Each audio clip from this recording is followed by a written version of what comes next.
ये साबित कर रहा है कि लखनऊ दिल्ली में सब कुछ ठीक नहीं है। अब नहीं आया कोई भी आगे। और इस प्रदेश ने जो डीजीपी दिए हैं, जो नई परंपरा शुरू की कारवाहक की, आप देख लीजिए 50 पायदान हैं।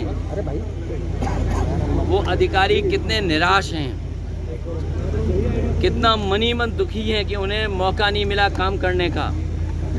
कितने आईपीएस होंगे जिन्हें मौका नहीं मिला, और अपने खासम खास और अपने पक्के को बैठाने के लिए, इसलिए कि जिससे कि बेईमानी की जा सके, जिससे अन्याय किया जा सके, जिससे कानून की धज्जियां उड़ाई जा सकें, इसलिए सरकार अपना ऐसा फैसला कराना चाहती है, नियम बनाना चाहती है कि उन्हीं के कोई ना कोई बैठ जाए, जिनको खुद का अपना भविष्य नहीं पता है कि 2 साल चलेंगे कि नहीं चलेंगे, वो 2 साल के नियम बना रहे हैं।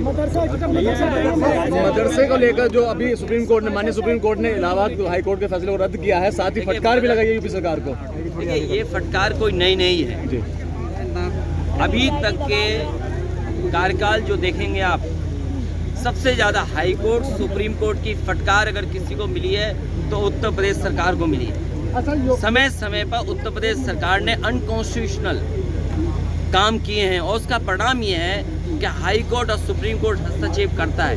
और हमें पूरा भरोसा है कि जितने भी अनकॉन्स्टिट्यूशनल फैसले लिए हैं सरकार ने, वो सब टर्न डाउन होने चाहिए। सर, एक बार बताइए कि नारों से नैया पार होगी इस उपचुनाव में?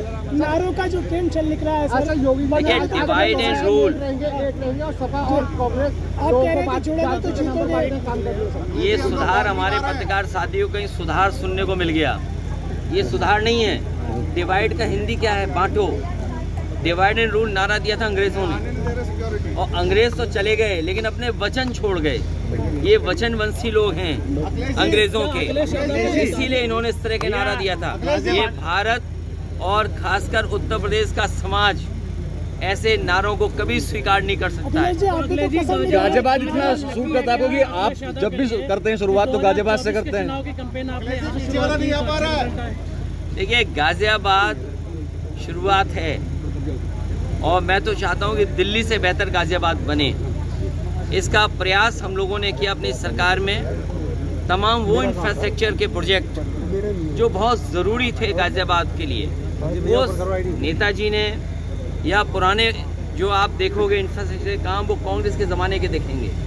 इनका तो कोई काम दिखता ही नहीं है। इनका काम केवल ये है कि विनाश कर दो।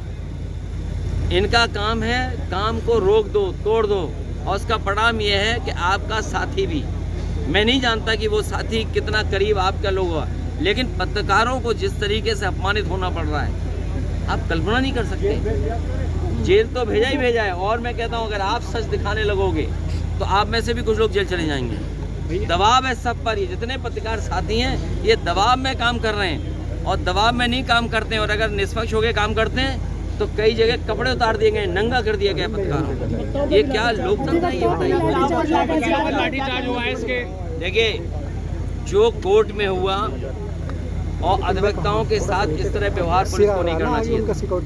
अगर कोई बात कोर्ट की थी तो मैं समझता हूँ कोर्ट में अपने प्लेटफॉर्म है, उन दोनों पक्षों का बात सुनी जा सकती थी। लेकिन पुलिस ने भी अपना गुस्सा क्यों उतारा? किसका गुस्सा उतारा जा रहा है? जो वकीलों को भी अपमानित होना पड़ा। चुनाव डेट आगे बढ़ाई है,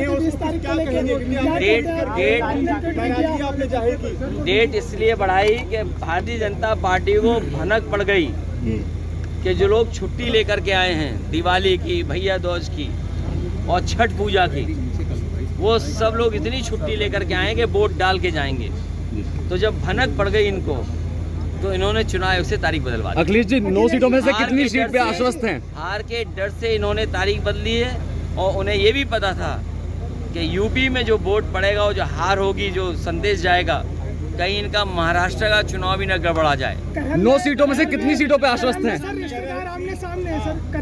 ये चुनाव भारतीय जनता पार्टी हार रही है, उसी के वजह से चुनाव टाल रही है।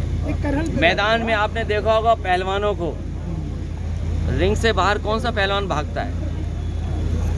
कौन सा पहलवान रिंग से बाहर भागता है बार बार, जो हारता है। इसीलिए कभी अयोध्या का चुनाव टाला इन्होंने और ये अब तारीख बदल दी। जब इन्हें यही बढ़ाना था तो ये पहले भी तो चुनाव करा सकते थे जिन तारीखों में आज चुनाव हो रहे हैं। क्या वजह कि इन्होंने तारीख बदल दी? इसका फायदा मिलेगा क्या भाजपा को?